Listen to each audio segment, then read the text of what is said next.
Kenyataannya kita mengganti amal yang mulai amal sedekah dengan tilawah Al-Quran sebagai lagu, maka kata Allah mengatakan bahwa coba diganti dengan perbanyak zikir, baca istighfar, takbir, tasbih, tahlil, atau apapun doa-doa berzikir kita. Kenyataannya baca istighfar, baca takbir dan zikir yang lainnya pun kita baru membaca beberapa kali sudah ngantuk. Astagfirullahaladzim. Lama itu astagfirullahaladzim sudah setengah jam berikutnya.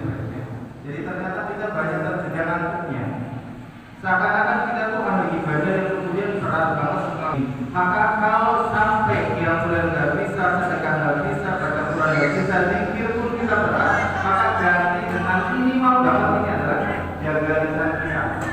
Diem aja deh daripada ngomong tambah dosa, tambah maksiat. Maka di bulan Ramadan ini kalau tadi amal-amal yang saya sebutkan masih sulit juga dilakukan, maka minimal di Ramadan kurangi berbicara yang nggak penting.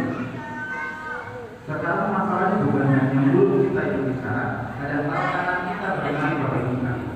Share media, share info di WA, di WhatsApp, yang linknya tidak valid, yang hoax, yang beritanya kita dan seterusnya. Kadang-kadang kita gagal untuk nge-share juga. Lisan kita mungkin terdiam, tapi tangan kita terus-terusan melakukan perbuatan maksiat. Maka sekali lagi kami ingatkan, kalau tidak bisa melakukan yang mudah sedekah, tilawah, zikir, maka minimal hari-hari kita umat ini tidak banyak bicara yang tidak penting, yang kemudian bisa kurang menaikkan kaum.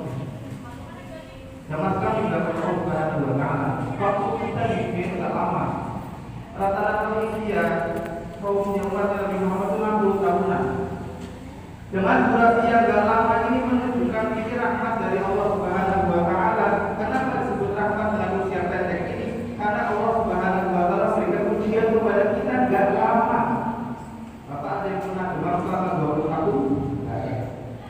Ada yang pernah sakit kepala 3 tahun? Ada. Beberapa hari, beberapa pekan saja. Maka ujiannya agak lama.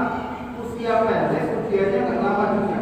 Maka salah satu rahmat kasih sayang Allah kepada kita adalah dengan usia yang pendek itu ujian yang kita tidak lama. Bapak Ibu sekalian, kalau misalnya kita diberikan ujian sekolah saja, seminggu 2 minggu dapat. Sekarang ujian sekolah misalnya 2 bulan, anaknya Bapak Ibu juga ujian. Ya biasanya harus kemarin, karena kalau gagal ujian tak lulus dan seterusnya. Maka ujian yang sebentar ini betul-betul